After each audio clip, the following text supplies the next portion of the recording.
আল্লাহ রাব্বুল আলামিন আমাদেরকে চলাফেরার জন্য দুইটা গাইডলাইন পাঠিয়েছিলেন, তার মধ্যে একটা হলো আল কোরআন। কি? আল কোরআন।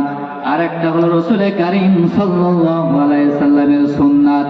আল্লাহর নবীজি বলেছেন, যদি কোনো ব্যক্তি এই দুইটা জিনিসকে আঁকড়ে ধরে থাকতে পারে, সে ব্যক্তি জীবনে কোনোদিন পথভ্রষ্ট হবে না।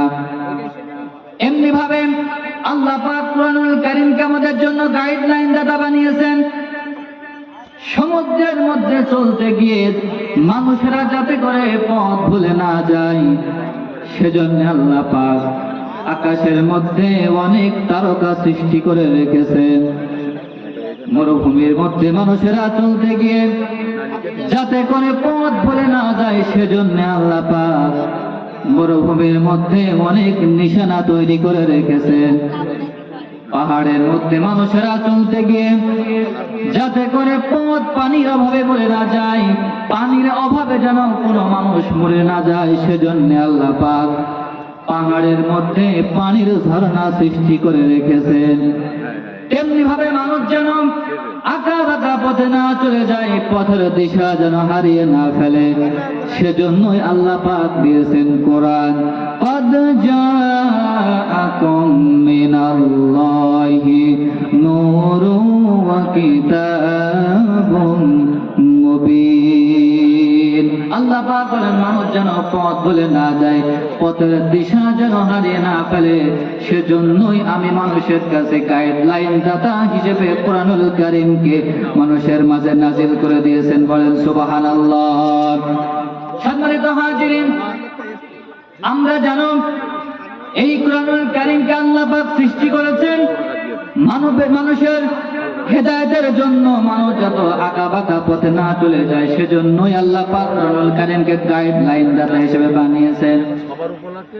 ইমাম গাজ্জালী রাহমাতুল্লাহি আলাইহি একদিন মাঠের মধ্যে দিয়ে হাঁটতে হাঁটতে যাইতেছেন। হঠাৎ এক গ্রাম্য লোক ইমাম গাজ্জালী রাহমাতুল্লাহি আলাইহি কে ডাকতে বলেন, হুজুর, আপনার কাছে আমার একটা প্রশ্ন, আপনার প্রশ্ন, আপনি আমাকে আমার এই প্রশ্নের জবাবটা দিবেন। ইমাম গাজ্জালী রাহমাতুল্লাহি আলাইহি ডাকতে বলেন, হুজুর, আপনি বলেন আমাদের আল্লাহ একজন আছে, এটা কিভাবে আপনারা বুঝতে পান? ইমাম গাজ্জালী রাহমাতুল্লাহি আলাইহি ডাকতে বলেন, এই গ্রামের বান্দা ব্যক্তি, কোথাও যদি ফাঁকা মাঠের মধ্যে যদি কোথাও গরুর গোবর তোমরা দেখতে পাও, তাহলে তোমরা বুঝতে পারো আশেপাশে কোথাও গরু আছে। যদি ফাঁকা ময়দানের মধ্যে কোথাও ছাগলের নাদি তোমরা দেখতে পাও, তাহলে তোমরা বুঝতে পারো আশেপাশে কোথাও নাদি আছে।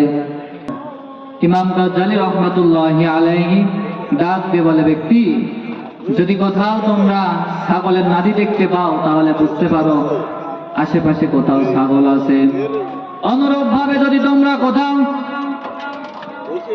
ছাগলের নাদি দেখতে পাও, অনুরূপ ভাবে যদি কোথাও তোমরা মানুষের পায়ের চিহ্ন দেখতে পাও, তাহলে তোমরা বুঝতে পারো আশেপাশে কোথাও মানুষ আছে। তেমনি ভাবে আল্লাহ তাআলা যে বিস্তীর্ণ পৃথিবী, আকাশ বাতাস, এরপরে পাহাড় পর্বতমালা, এগুলো আমি দেখতে পারি, এইগুলো দেখে আমি বিশ্বাস করি আল্লাহ একজন আছে।